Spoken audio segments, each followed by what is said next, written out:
Hello, my name is Uma Garg and welcome to today's live session. I am a faculty member in Chinta Physics Department and I mentor students for the preparation of Physics Olympiad exams. And today we will be discussing some numerical problems from the book Problems in General Physics, whose author is I.E. Irodov. Okay, so welcome again to today's live session and let's start the session now. Okay. Now, the first question that we will discuss today is this one. So, two particles, 1 and 2, move with constant velocities v1 and v2. At the initial moment, their radius vectors are equal to r1 and r2. How much these four vectors be related for the particles to collide? So, this is the question. So, what is given in the question? There are two particles, 1 and 2. Let this be one particle 1, this is particle 2, and they are moving with constant velocities v1. So for the particles to collide, they should move in opposite direction, right? If v1 is in positive x direction, v2 should be in, okay, v2 should be in negative x direction. Okay, so we are saying v1 is in positive x direction. So particle 1 is moving in positive x direction and particle 2 is moving in negative x direction. Okay, it's moving in negative x direction.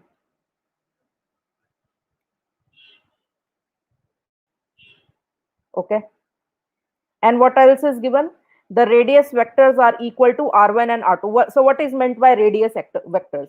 So their positions are r1 and r2 with respect to some reference point. Let's say this is the reference point, O is the reference point, and with respect to this reference point, so initially this is the radius vector. Okay, so r1 defines the position of particle 1. Okay, r1 is the so this is r1.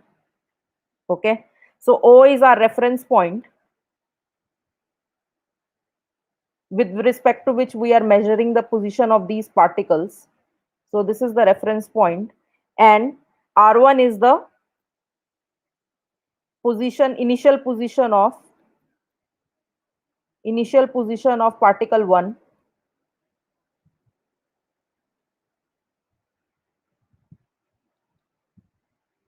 Okay, with respect to O, which is our reference point with respect to O.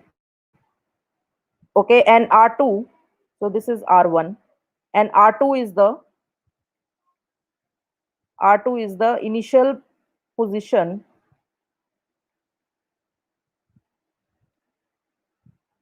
initial position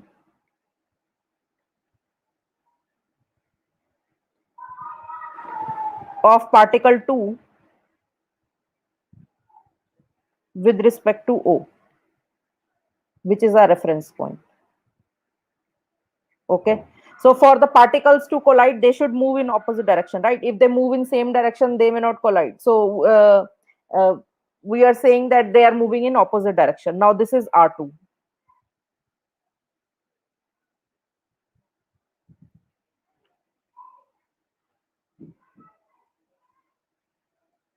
Okay, now since I have taken we are assuming here both are in x direction. Okay, so I am considering one dimensional motion of these two particles. Okay, now after some time t, they will collide, right? So this is at time t. Okay, so this is at time t equals to 0. At time t equals to 0, these are the positions r1 and r2. This is also at t equals to 0. Okay, let's say we are assuming after time t,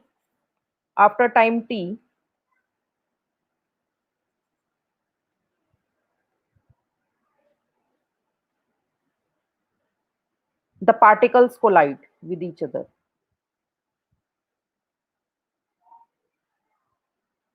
After time t, the particles collide with each other.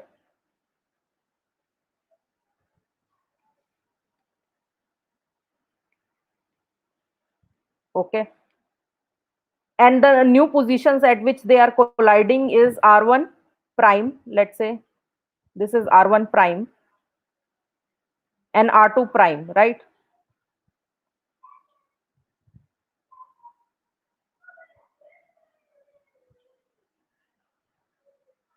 This is R2 prime. Okay. So these are the positions. So R1 prime will be given as R1 prime is the position of particle 1, position of particle 1 at time t, or during the time of collision, at time t or during the time of collision, during the time of collision.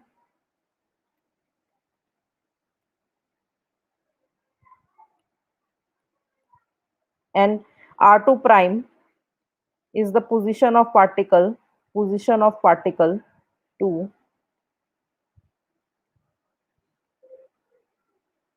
at time t. Okay. Okay, when the particles are colliding. So how can I write R1 as R1 prime as in terms of R1 and the velocity, and these velocities are constant, so it keeps on moving with V1. Okay, V1 vector, and this is V2 vector. Okay,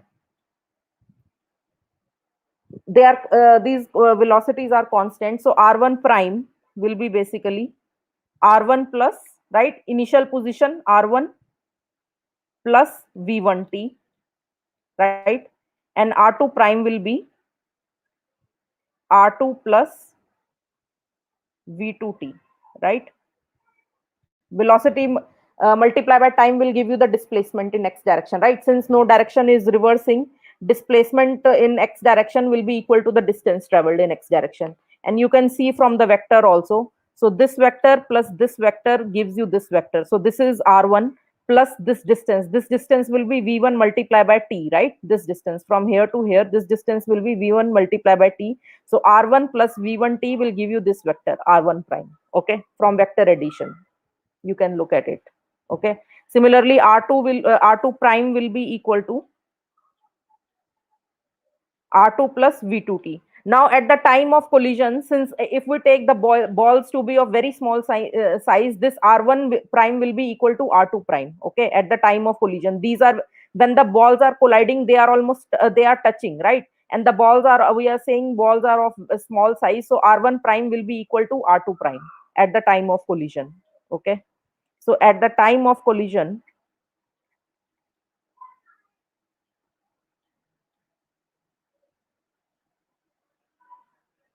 R1 prime will be equal to R2 prime.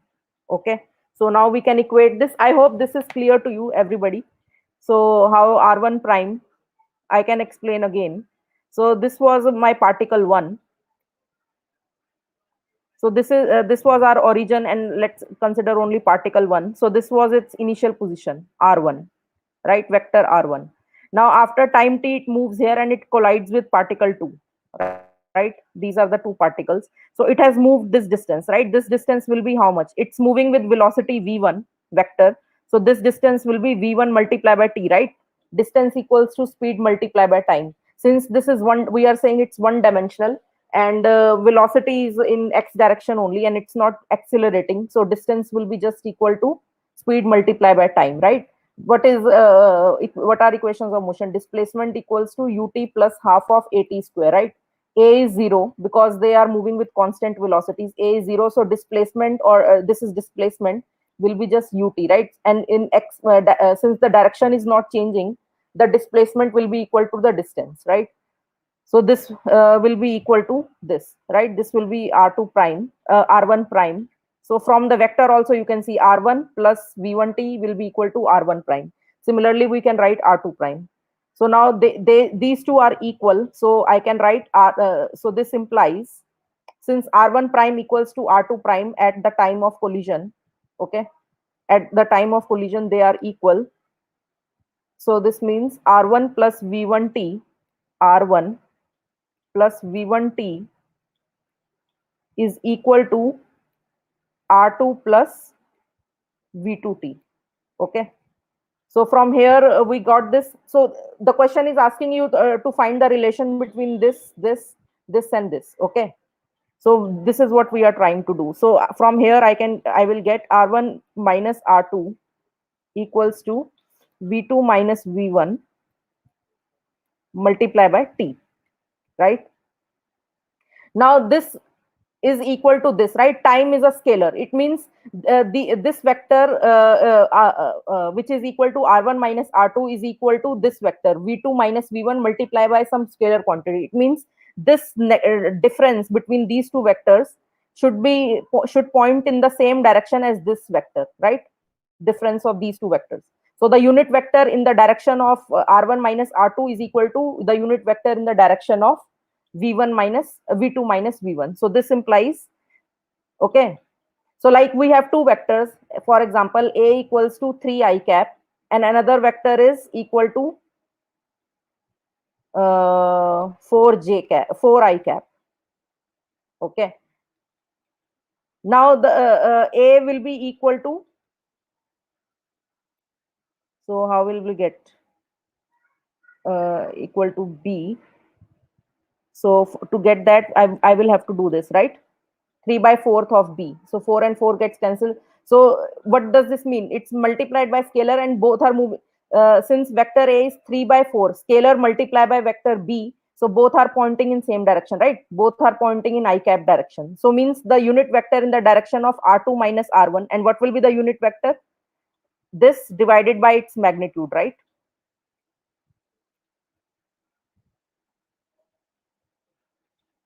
Will be equal to v2 minus v1, okay, divided by its magnitude.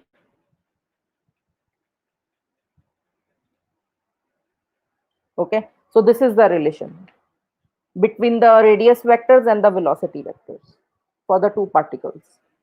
Okay, now the next question is this one. A particle moves rectilinearly in one direction, so it's moving in one direction, and this is the figure which shows the distance traversed by the point as a function of time t. Using the plot, find the average velocity of the point during the time of motion. So during the time of motion means it starts from here. Here it is at rest, so we won't consider this. So from this point to this point, it's asking us to find the average velocity. Okay, so what is the definition of average velocity?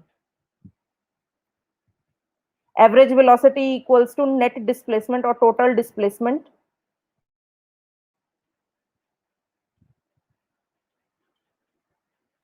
divided by total time interval, right?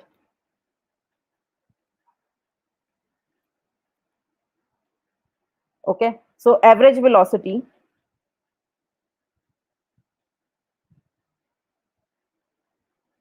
will be given by, so what is the initial position? It's 0. What is the final position? 2 meter, right? So let's say this is my point O, so it has moved 2 meters away. It's 2 meters away from it. Okay, now this curve is showing you how fast and how slow it was moving with respect to time. Okay, so the this doesn't so for displacement, only the initial and final position matters. It doesn't matter how fast between or how slow it's moving in between. Okay, so the displacement, total displacement in this time interval is 2. This is the position, right? 2 meters minus 0 meters. So 2 minus 0 divided by the time interval. What is the time interval? Time interval is 20. This is 20 seconds minus 0. 20 minus 0. Okay, so this will be equal to 0.1 meters per second. Okay, so this is the average velocity of the point, okay, during the time of motion. Here it's not moving, so we are not taking that part. Now the maximum velocity. The next question is maximum velocity. So what is the maximum velocity during the whole time of motion? Okay, the maximum velocity during the whole time of motion, here you can see it's moving slowly, right? It's the slope of, so what is velocity? How do you so the slope is the sorry, velocity is the slope of displacement time graph, right? Velocity is equal to slope of position time graph, position or slope of position time graph.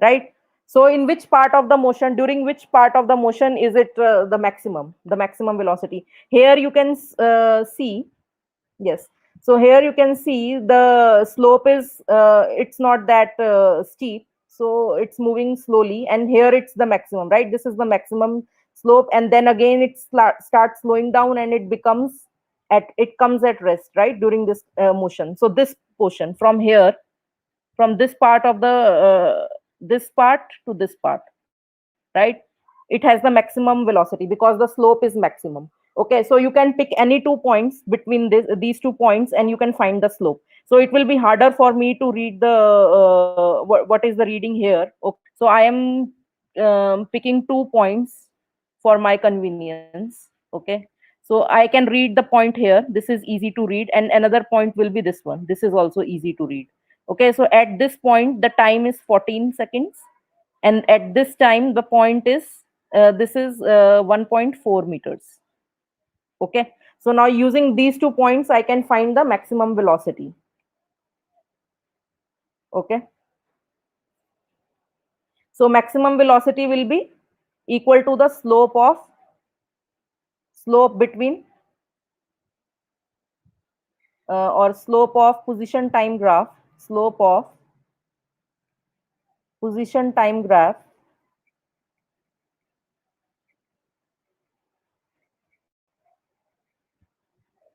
between what is the time interval between 10 seconds and I can say somewhere between 10 seconds and 14 seconds. Okay,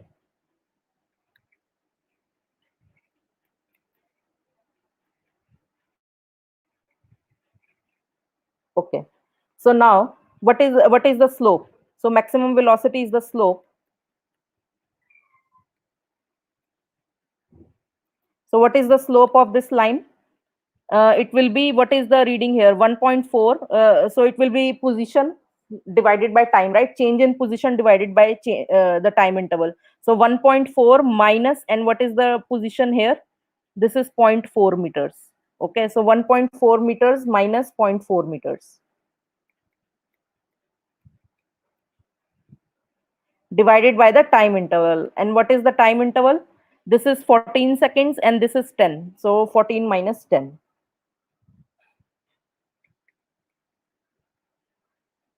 Okay, so this will be equal to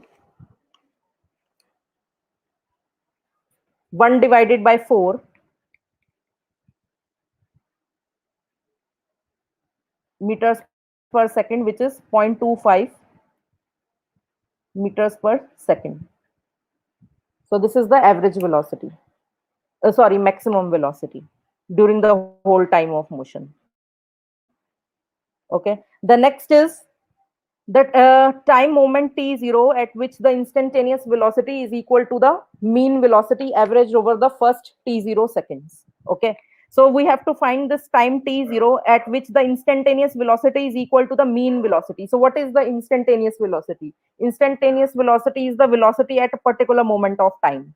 And how do we find instantaneous velocity? We draw tangent to the curve. Suppose, let's say I want to find the instantaneous velocity at this particular time. So I will draw tangent of this curve, and the slope of this tangent will give me the instantaneous velocity. Okay, so instantaneous velocity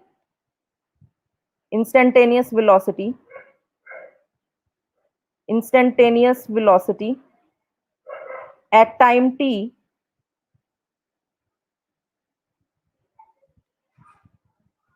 is equal to slope of tangent to the curve, slope of tangent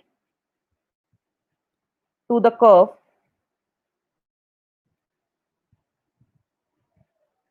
at time t. Okay, so at what point the average velocity will be equal to the instantaneous velocity? We have to find that time.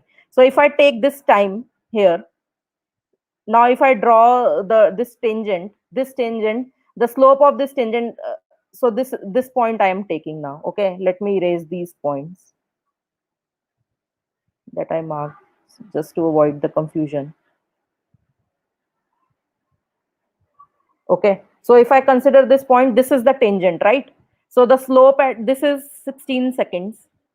Okay, so at 16 seconds, let's say let me draw call this tangent as AB. Okay, so at 16 seconds, at time t equals to 16 seconds,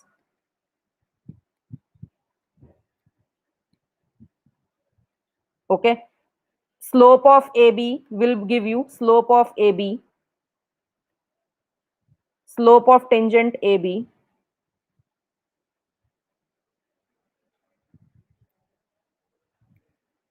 will give us the instantaneous velocity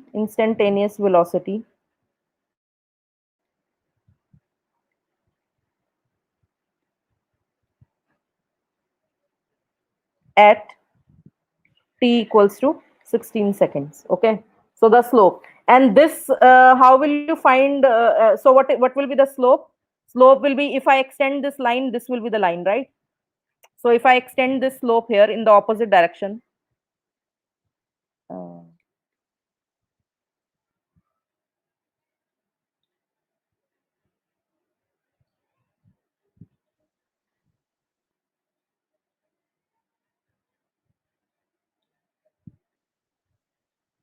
okay, so it will be like this. Okay, the slope will be equal to slope of this tangent. I can extend, right? The slope of this dotted line will be equal to the AB, right? The slope of AB, right? So the slope of AB will be equal to this point. What will be this point? This is 1.8, right? 1.8 minus 0. So slope of AB will be equal to, which is also equals to instantaneous velocity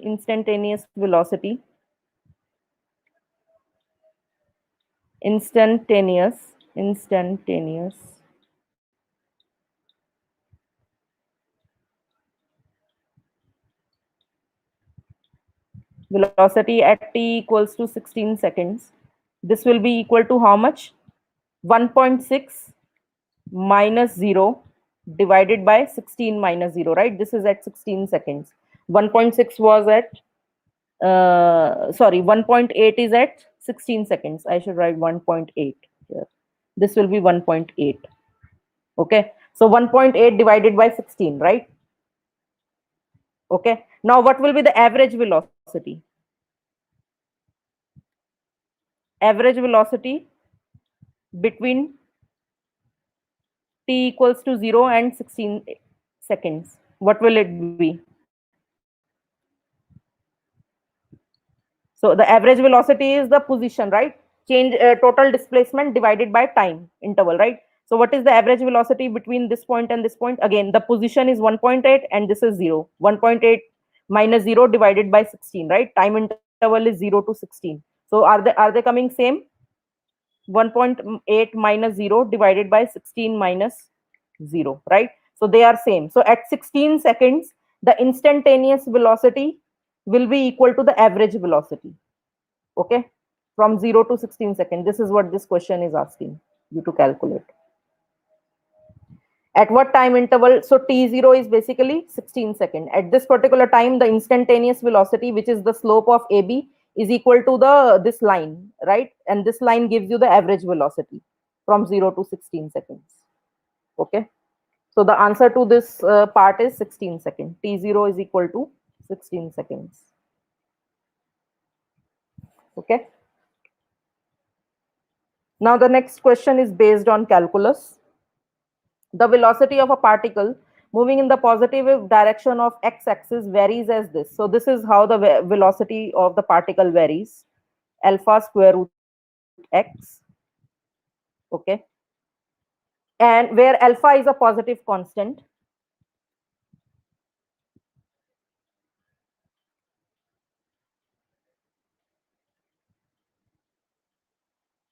and at t equals to 0, particle is located at x equals to 0. At t equals to 0, position of particle is at t equals to 0. This is given to you, x is equal to 0 meters. Okay, t equals to 0 seconds.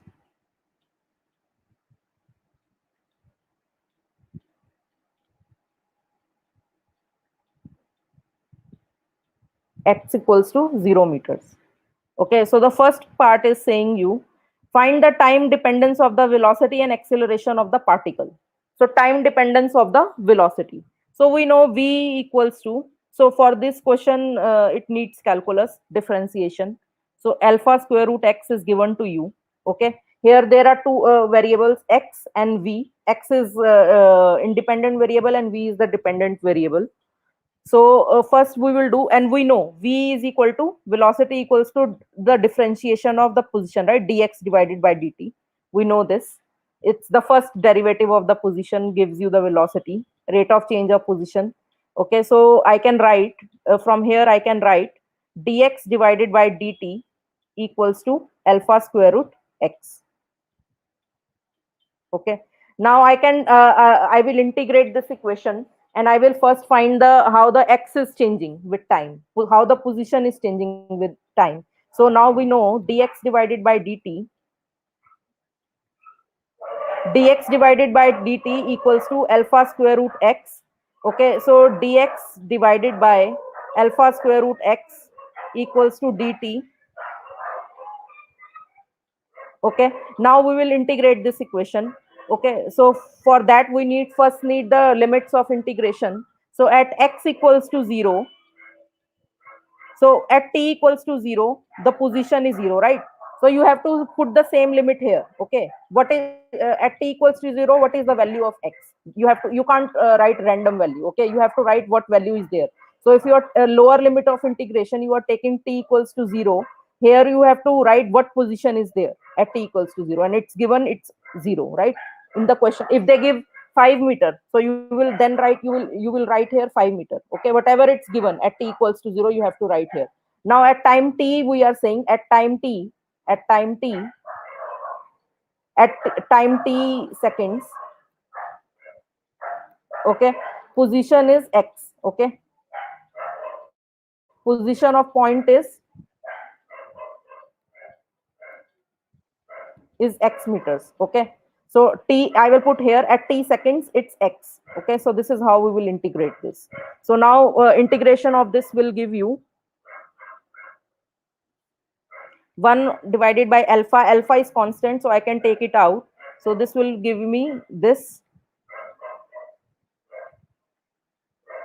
Okay, minus half plus 1. Okay, and then the limits we will do u 0 to x. Okay, and then dt integration of this is just time t, and then we put the limits. Now we will substitute the limits, lower limit and upper limit. So I will get 1 over alpha equals to, so this will give me 2x, right? 1 second. 2x, okay, from 0 to x, and this will give me just t minus 0. Okay, so from here 2 x raised to the power half is equal to alpha t, right? This is given to me. This is what we got from here. Alpha will go there, alpha t. So 2x to the power half, I will get this. And from here, I will get x as x will be equal to alpha square t square divided by 4. So this is how the position will change with time. Okay, so it's quadratic in nature. Okay. Now what is the question is asking you, find the dependence of velocity on time, right? Find the dependence or time dependence of the velocity and acceleration of the particle. So now we have got how the position is changing with time, right? So from here we can get so what was given in the question? In the question was given to you dependence of velocity on the position, right? How with respect to position, how the velocity is changing. They are asking you to find the dependence, time dependence, right? How how the velocity and acceleration are changing with time, right? So that is why first we find the position, how the position is changing with time, and using that we will find the velocity, how the velocity is changing with time. Now I know position, and we know velocity equals to dx divided by dt, which is equal to, so I differentiate this, so I will get alpha square t divided by 2. Okay, so this is how the velocity, it's linear. Okay, this is how the velocity will change with time. Okay, and acceleration is the double differentiation, right? D square x divided by dt square, or it is equal to dv divided by dt, right? So dv, we know the v, right? V is equal to this, so we will differentiate this with respect to time, which is equal to 2, which is equals to alpha square divided by 2. Okay, so the acceleration is constant, alpha is constant, so acceleration is constant, it is independent of time. Okay, so a is not changing with time, a is not changing with time, acceleration is constant. Okay, the b part is, the b part is saying the find out the mean velocity of the particle averaged over the time that the particle takes to cover first s meters of the path. Okay, now it is asking you what is the average velocity with which the particle travels first 5 meters of the path. Okay, so first we will find the s, right? How much distance it's traveling. Okay, so to solve the b part, we will first find s. Okay, okay, first s meters, how much?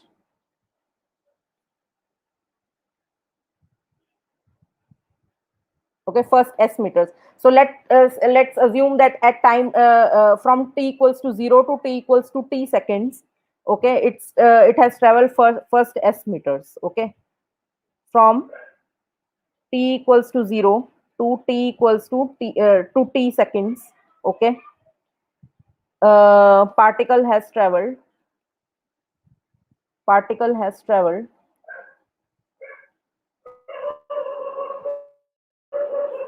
has traveled first s meters. Okay, so we have this. Now we know ds divided by dt equals to v, right? The change in position is equal to the rate of change of position is velocity, right? Here the distance and position we can say same, because it's one dimensional motion and the direction is of the velocity is not changing, right? So the magnitude of the velocity remains positive, right? Time is positive, so it remains positive, so it's not changing, the direction is not reversing. Okay, so s is equal to, and acceleration is also constant, right? It's positive. Okay, so will be equal to the, so we can write this like that, so ds equals to v times dt. Okay, we can take it to other side, and s will be, now we will integrate both the sides. Okay, integration of this, so first s seconds, initially it is at 0, now first s seconds. Okay, and this will be from 0 to t, right? At t equals to 0, position is 0, right? So 0, the lower limits of both the integrals will be 0, and this is t and this is s. Okay, so from here s will be equal to, now v, we know what is the value of v. V is equal to, in terms of time, so v equals to alpha square t divided by 2.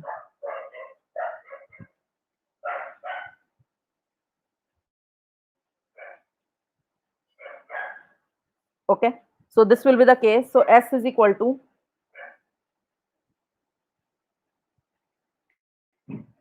alpha square t square divided by 2. Okay, alpha square t square divided by 4.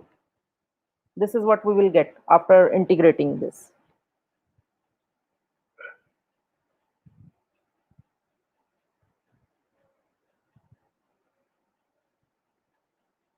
Okay, so from here t will be equal to, we don't know. Yeah, so from here t will be equal to 2 square root s divided by alpha, right? This is what we will get. Now what is average velocity?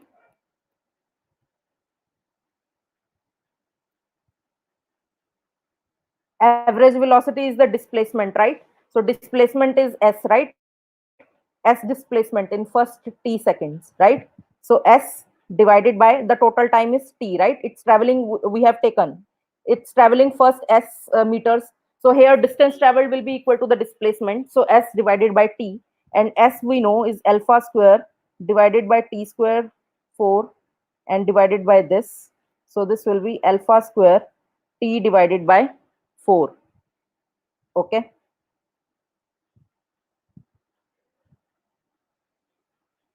Yeah.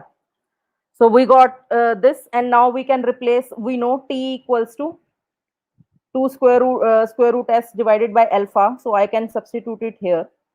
In place of t, I can put this 2 square root s divided by alpha, which is equal to alpha square root s divided by 2. So this is the average velocity.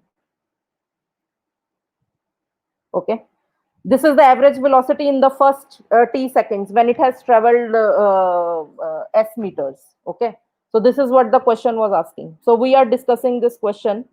And so in this question, they are asking the mean velocity of the particle averaged over the time. So this is the average velocity that the particle takes to cover first s meters. Okay. So we first got how much distance it has traveled. Okay.